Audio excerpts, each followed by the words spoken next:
everyone. Introducing SDGs Team 15. Grace Anastasia Kondong akhiran NIM 23. Ronaldi Rembang Buah akhiran NIM 06. Membahas kerusakan ekosistem darat. Studi kasus pada negara Indonesia yang terletak di daerah Kalimantan.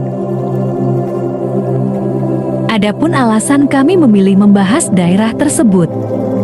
Pertama, karena Kalimantan merupakan salah satu daerah di Indonesia yang memiliki luas hutan terbesar sekitar 40,8 juta hektar, sehingga disebut sebagai paru-paru dunia.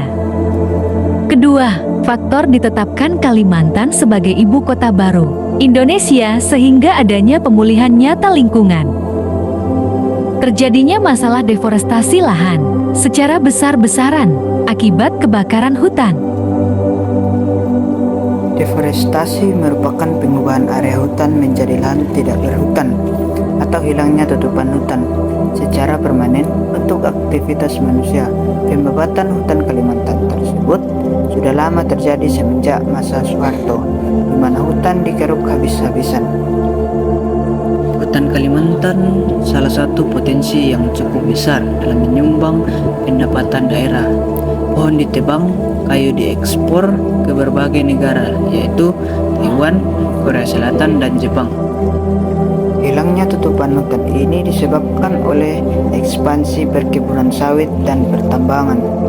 Pada metode tebang bakar adalah metode cepat dan mudah membersihkan hutan untuk membuka lahan usaha baru.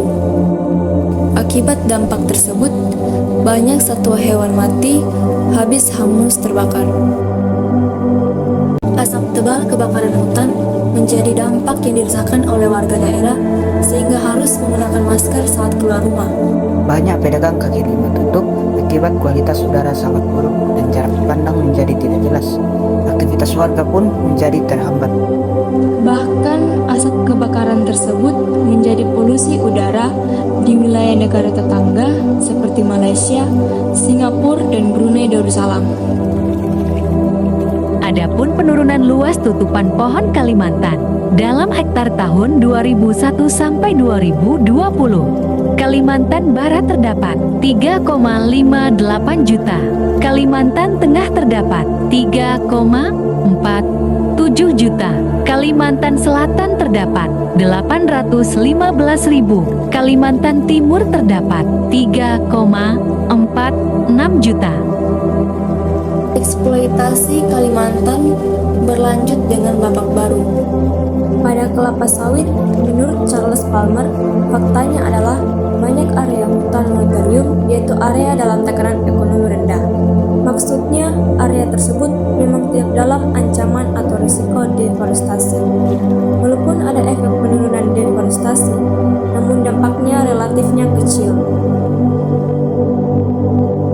Eksploitasi pertambangan.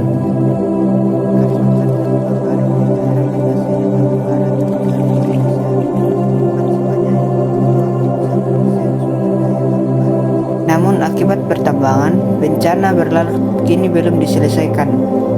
Bertebarannya lubang tambang batubara yang tidak direklamasi, tanah yang tandus, serta lubang bekas tambang batubara yang dibiarkan menganga bisa merenggut puluhan nyawa.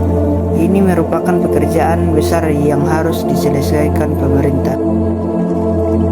Genangan air yang tampak jernih ini sangat beracun, mengandung logam berat, menghirup udara di sekitar situ saja membuat sesak napas, apalagi sampai tercemar ke dalamnya.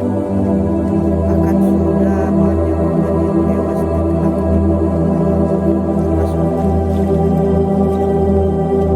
Pemerintah pun mengeluarkan penegakan hukum peraturan perundang-undangan pada deforestasi lahan hutan, kelapa sawit, dan pertambangan untuk menjamin implementasi anti deforestasi bermanfaat bagi pemerintah masyarakat.